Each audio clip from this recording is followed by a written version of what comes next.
Welcome, everybody. Thanks very much for joining us. As always, I'm really glad to have you here. Before we get started and I get to introduce you to my guest today, I want to thank some people that we always thank. We want to thank brassandwinds.com, a Quinn the Eskimo company. Here at the Willow School, when we're looking for brass or woodwind instruments, we always go to brassandwinds.com first. They're fantastic folks, and we hope that you will benefit from them as much as we have. You're watching Truer MU, the truth about music, where we try to go just a little deeper and figure out what is the truth about music and music related ideas. And in that vein, I want to talk to you about my guest today. Many years ago, I attended a party, and at that party, a young man came up to me and introduced himself, and I was amazed at how friendly and outgoing he was. That young man turned out to be Eric Litwin. And if you don't know who he is, and I'd be surprised if you didn't, he's the author of Pete the Cat, the original author of the Pete the Cat series, as well as the author of The Nuts, Groovy Joe, and The Poop Song. Eric is also the co-author of The Power of Joyful Reading, Help Your Young Readers Soar to Success, which is a popular professional development book for teachers. His books have sold over 13 million copies, been translated into 17 languages, and won 26 literary awards, including a Theodore Geisel Seuss Honor Award. Eric, it's great to see you again. How are you? I'm doing good, Adam, and it's very nice to see you again as well. Thank you. What's the first book you remember? Well, the first book I remember reading myself, or the first book I wrote. Oh, the first book you remember reading. Oh, okay. Well, there's a monster at the end of this book. That was my first and favorite. And it kind of set the tone for me too, because Grover in the book, I'm assuming everyone knows what the book is, but just for anyone who doesn't, Grover is, a Sesame Street monster. He's at the beginning of the book. He hears there's a monster at the end of the book, and he's pleading, with the reader, don't turn the page. And he'll create structures that will crumble down when the children turn the page. And they're so delighted to read that book. And I loved it. And it also really, it's interesting. It speaks to the philosophy of writing that I later adapted, which is to make it fully interactive, to get the reader to be participating with the book. And one twist that's a little different is I also focused on the reader and the caregiver. So when you have a young child, they're rarely reading alone. There's a caregiver. And the interaction between the two people, it will turn out, is really key to the development of what's often termed as a reading and a language foundation. Well, let's talk a little bit about the connection between music and reading, as Yeah. you are also a very good musician and songwriter. One of the most important things I learned from you as a songwriter when I watched you perform, you always gave the audience something to do. You say, hey, I'm going to do this song, but I need your help. And that Yeah. literally changed the way I wrote songs. Now, Oh, I'm so so is glad. there a music connection is there a music aspect to your writing? So what's becoming more and more clear is that while all reading is good, certain forms of reading are optimized. Certain ways we read with young children have a bigger impact. Now, I don't want to say better or worse because we really need all types of reading. Sometimes we just want listening, active listening. But to a certain degree, the more joyful and the more engaging, the more our students are learning. And I'm just going to tell you why, and then we'll talk about it a little. Sure. Number one, engagement is key to success in anything, right? Without engagement, you're not really participating, you're not as focused. And then the interactivity, where humans learn through interactivity with other humans. It's just the way we are. When you get older, you often read silently to yourself, but you're interacting with the writer. When the children are younger, that's not at play yet. And what needs to be understood is that it becomes the interactivity with a cherished caregiver that becomes the interactivity, the human interactivity. This is how we optimize those early reading experiences. And this is why, Adam, my books like Pete the Cat, I Love My White Shoes, or they have the music, right? for the phonological awareness, the vocabulary development, but it's also for the interactivity because now the kids are going to sing and dance with their caregiver. I'll also add in questions. So as you're reading this, you'll ask your child, did Pete cry? The kids say no. That is the interactivity. So the idea was to build in the optimization into the book. Let's say you've got a group of kids, maybe 5, 6 years old, and they're sitting Okay. around, and when is it going to be when is the reason those kids are losing focus the book, and when is it the reader, for example? Okay, so every children respond to different things, but certain books have a more universal appeal. This does not mean that every book has to have a universal appeal, right? So Pete the Cat, I Love My White Shoes, before it became published, was I told it 1,000 times at parties like the one you described, and it worked every time, all the time, with all children and families. This book has a universal appeal. And so that is the purpose of this book, right? This is you can't miss with this one. That does not mean a book that shows the parts of a dinosaur, which may work for some kids who love dinosaurs, but not others. That doesn't mean that this book is better, right? They're just different. Why does Goodnight Moon work all the time? What's the magic there? We don't know, but we know when you have a young parent, you say, get Goodnight Moon, and there's a real good chance that the child's going to love it. Um, but so again, I wouldn't look at it as it's not the books or the reading of it, it's the circumstance and the fit.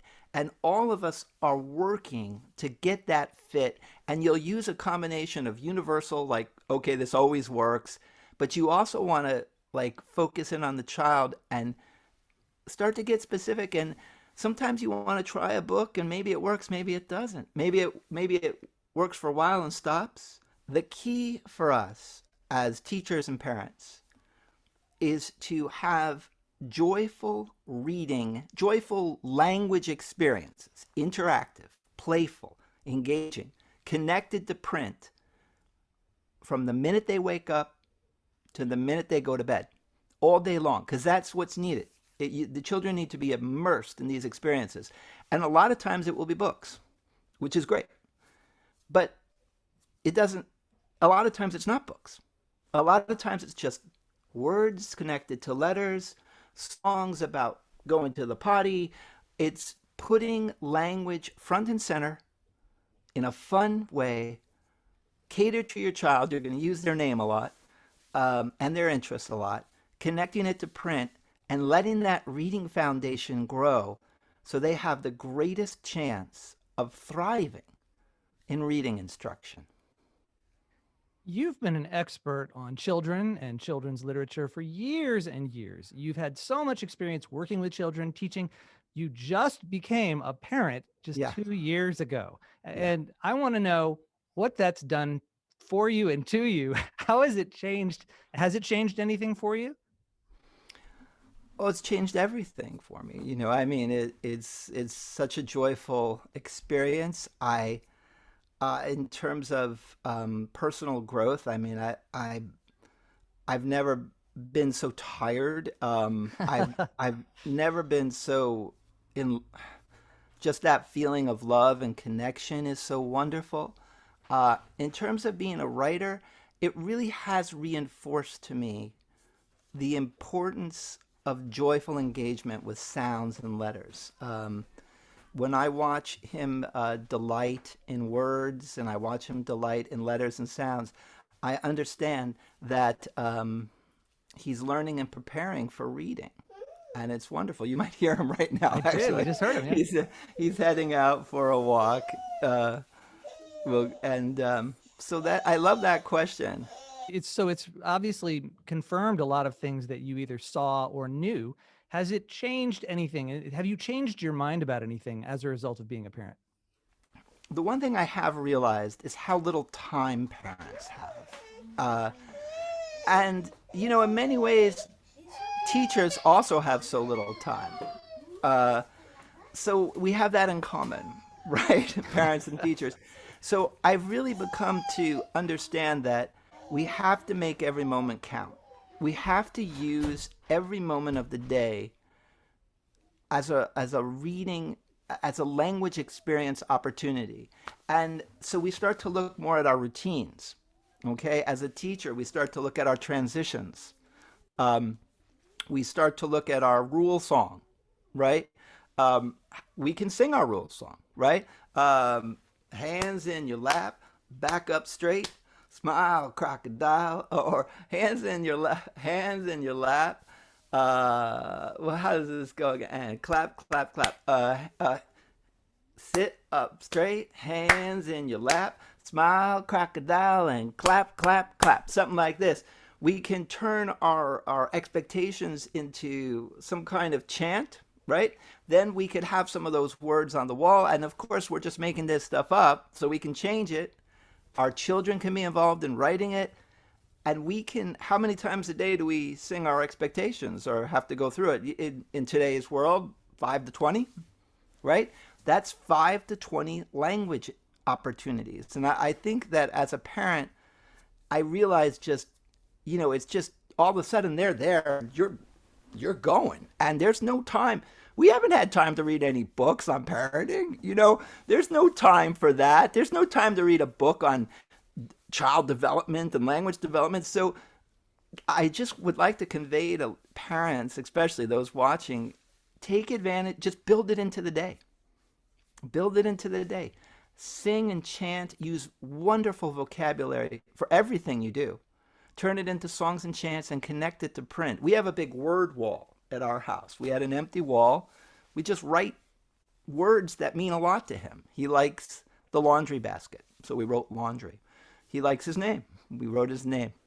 So that would be something like, I get it. You're busy. You're really busy. There's no, just do this 10 minutes a day. There isn't 10 minutes a day.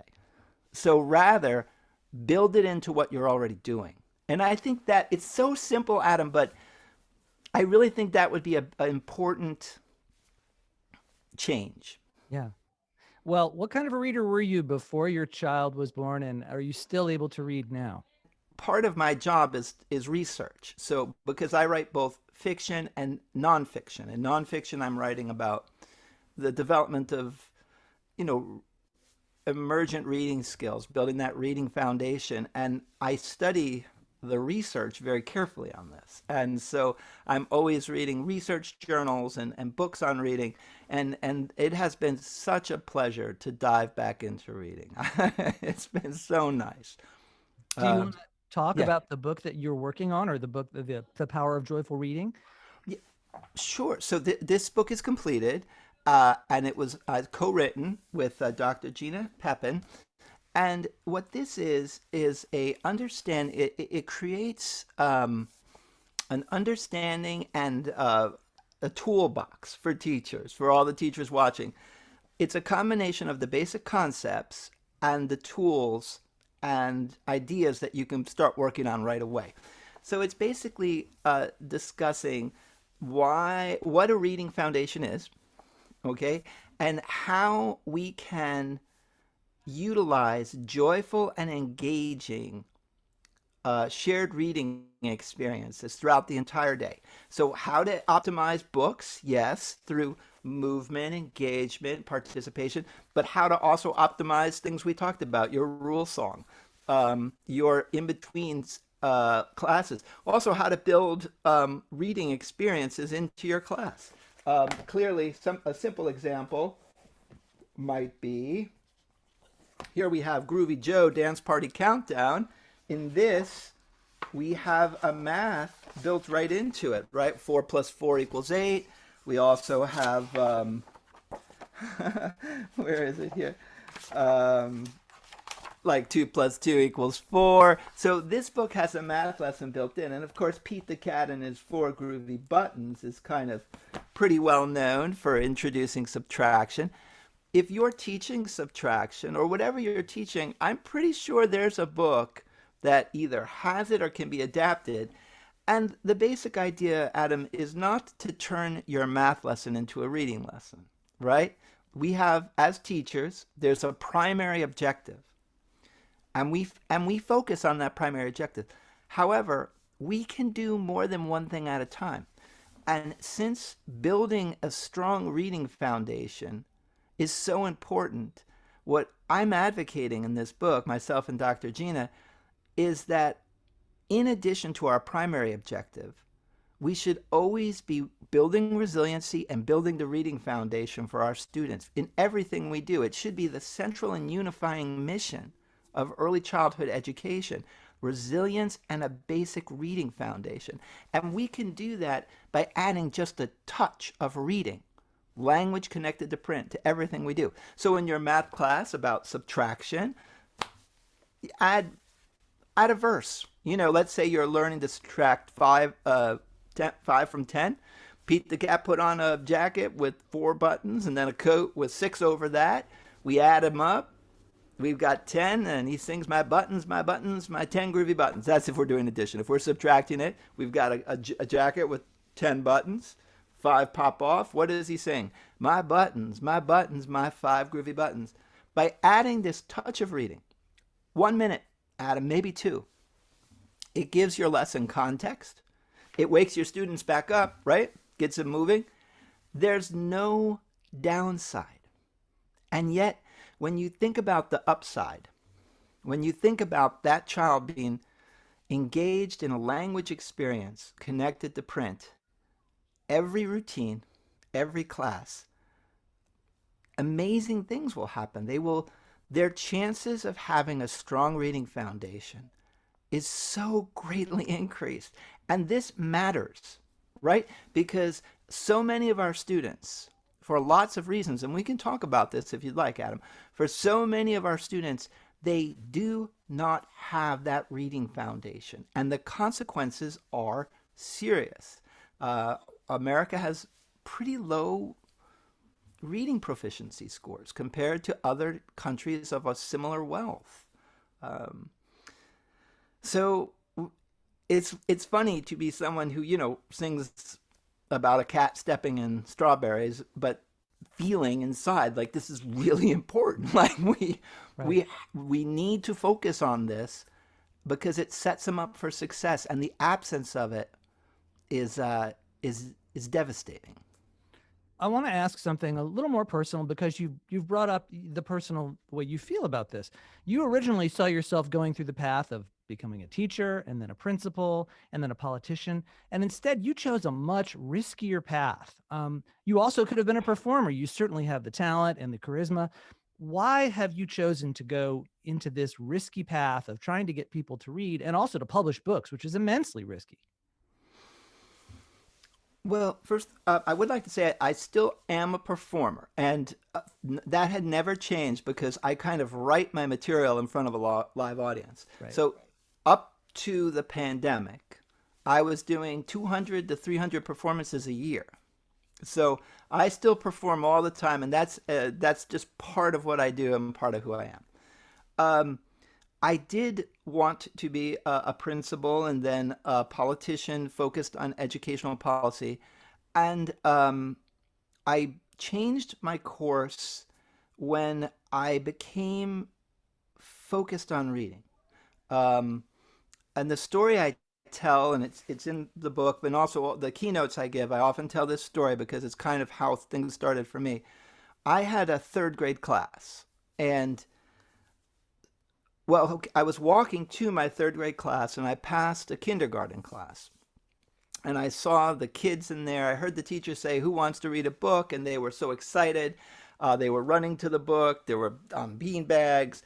The teacher was reading with a small group. Some kids were reading together. I saw a little girl, and this just made an impression on me. This little girl rose from her desk, ran to the bookshelf, grabbed a book. It wasn't mine. I wasn't a writer at the time. And she took the book and she held it in her arms, okay, like a baby. And then I went to my third grade class and I said, "Who wants to read a book?" Right after what I had just seen. Okay, a few of the kids said yes. Most said nothing. And then a lot of them looked at me and shook their heads and said no. And they were just being honest. They didn't want to read. But at that moment, I had a feeling that maybe a lot of teachers have had, which is like this combination of just bewilderment and brokenheartedness. Because I knew, looking at my third grade students who didn't love reading, that they weren't going to read very much, right? They were already a bit behind, but since they're not going to read very much, they're going to get further and further behind. And their lives were going to get harder and harder. It would affect their self esteem. It would affect their cognitive development. It would affect their later economic possibilities. And I'm just looking at them going, what happened? What happened between kindergarten and third grade? Where did the love of reading go? And that moment became a big motivator for me. I felt that most of those children who said no were missing components of their reading foundation. Okay? Now, there are times when are certain biological issues at play, such as dyslexia and stuff like that. But most of my students were simply missing components of their reading foundation. And my sense was, because they were missing these components, they struggled at reading instruction starting in first grade. By the end of first grade, they're starting to really not like reading. By the end of second grade, they're turned off. And by the time I get them in third, they're done with reading. And I started thinking, how can we prevent this? Right? How can we help all students have a solid reading foundation? And I began to do research and think about what optimizes the reading experience for young children. And that's when I started to realize, through research from the American Academy of Pediatrics and other sources, that engagement, interactivity with a cherished caregiver, and a connection to elements that are very similar to music. A rhythm and rhyme. Repetition creates feelings of success. Books that the children would read over and over again were very helpful for the learning to go from short-term memory to long-term memory. And that's the key, Adam, right? We need these important reading concepts to become internalized. And once they are, we can build on them in reading instruction, which begins often about first grade. So I began writing the stories which had components of reading optimization that I was interested in. And of course, also another big key to my books are resiliency. So I combined reading optimization with themes of resiliency. And that's how the original Pete the Cat books began, and Groovy Joe and the Nut Family, and really everything I've done.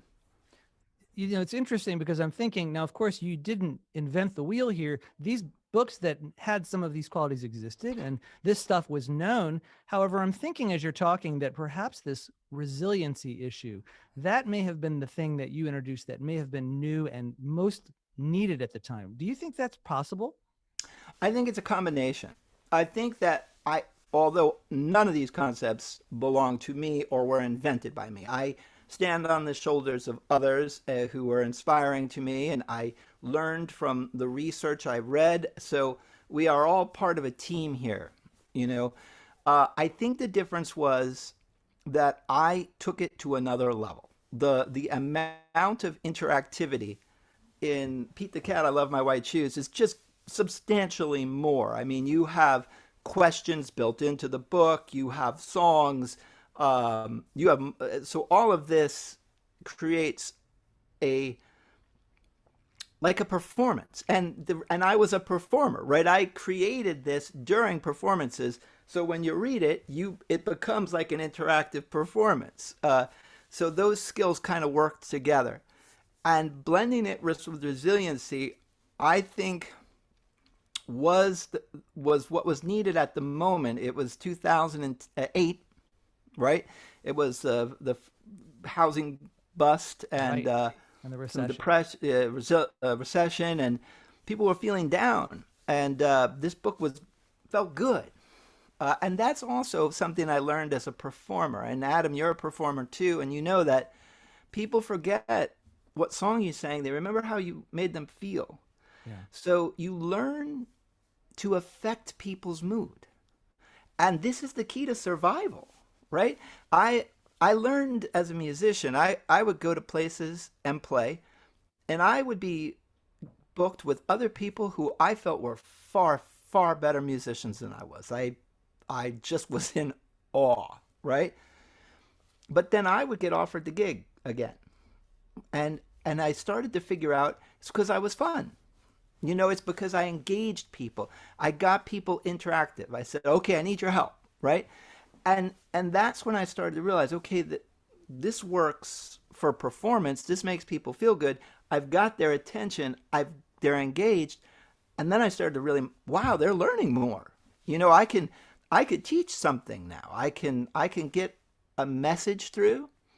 I can get a series of skills tucked in there because I got them. And I would get the adults too, you Yeah. know, and you get them with humor. Like when I'd say, I would remember when I first started, and no one knew who I was, and no one knew my books, and the parents would be there with their kids. They were so exhausted, and I would say, "Pete stepped in a large pile of," and then I just pause, and then I just see these exhausted faces look up, like, and they look at me and they're like, "Is he gonna say it?" Like they look at me like he might. He doesn't look. He this is this about to happen? And then I say strawberries, and smile at him, and I got him. I got them. I got their attention. I made them laugh, and now they're with me, right? And I'll say he sang this song, and I give him the look. Come on, let's do this. I love my white shoes. I love my white shoes. So you get everyone involved. I work at the Willow School. We are a infant through 5-year-old school, and we hear your music all the time, just played through, which is wonderful for you and wonderful for us. So you have made an impact, and you've changed the direction of the ship. But clearly, Wow. we're also in crisis, and the ship's got a lot further to go. What's the future? The crisis is the perfect storm. The number one variable correlated with reading difficulties, with not having a strong reading foundation, is poverty and low income. You don't have as much time, you don't have as much resources, you don't have as much energy, and there's a correlation uh, with reading difficulties. Also, ACE, you've probably heard of this, adverse childhood experiences are often connected to learning difficulties. 1 out of 7 children experience this, okay? We have competition with screens, video, TV. It's very, very, what the research is showing is that it's not necessarily actually the interactive with the video game or whatever it is. That's not it's necessarily as harmful as the absence of interactivity, verbal, language related interactivity with a cherished caregiver. It's the absence of that which is profoundly serious. And there's research that shows actual differences in brain development, and this is on the table too. All right. Um, and we have a lot of children who are not English speakers initially, so they're learning English. So there's another challenge, and a lot of educators um, still need training and understanding of how you work with dual language learners. There's all of these variables coming together. Poverty is the most serious, and low income. I'm not, Adam, the number of children who fall under that category of poverty and low income is 40% in America. Okay, 40%. So when we start to look at all this storm, we can understand that developing a solid reading foundation truly needs to be the central and unifying mission of early childhood education. If children come out of early education with those skills, their chances of doing better in reading instruction are greatly, greatly enhanced. And we can increase this by having joyful and engaging reading experiences, language experiences connected to print, not just books, reading experiences all day long. If we do this throughout the whole day, I think, now this hasn't been proven, okay, so this is my my passion and a lot of the things I am stating are research supported, like that the American Academy of Pediatrics has clearly come out and said that interactive reading, engaging reading, helps children reach their full cognitive, language, and social emotional potential to the point now that doctors are prescribing books. This is facts, right? This is research based. But we can extrapolate from this, right? We can extrapolate that in the absence of that, there's going to be reading problems. We can also take that knowledge and say, well, if this is so important, why don't we do more of it? And why don't we do it all day? Because here's the thing, some children will have this at home and some won't. Some children need it only at home, and that's enough. They'll come into school ready to learn to read. Others need it both at school and home. There is we can't control what happens outside of the school. We can influence it, we can't control it. But we can make sure that with what is within our control, that we can maximize it, we can optimize it, and we can do everything we can to make sure all children have this strong reading foundation. And I think the immersion in joyful and engaging reading experience is the key to that. And that's the the basic theory of this book and the joyful reading approach. And Adam, it makes everything better. If you come into school and there's a hello song for the students as they walk in, and there's some print connected to it, you're starting out the day, you're doing all the things that joyful and engaging reading experiences do for learning to read, but it also builds community, doesn't it? It sets the tone. It helps with behavior management because you're all engaged and you're giving the instructions. And we can do this all day long. So that's my hope. That's my focus for the storm that's here and growing. Um, and I hope that with an increase of understanding that's coming from lots of field, including neuroscience, we will see more and more the importance of focusing on early reading experiences. Well, I'm sure there's folks that want to know how they can get this book and who want to know more about you and how they can bring you to them. How can they reach you?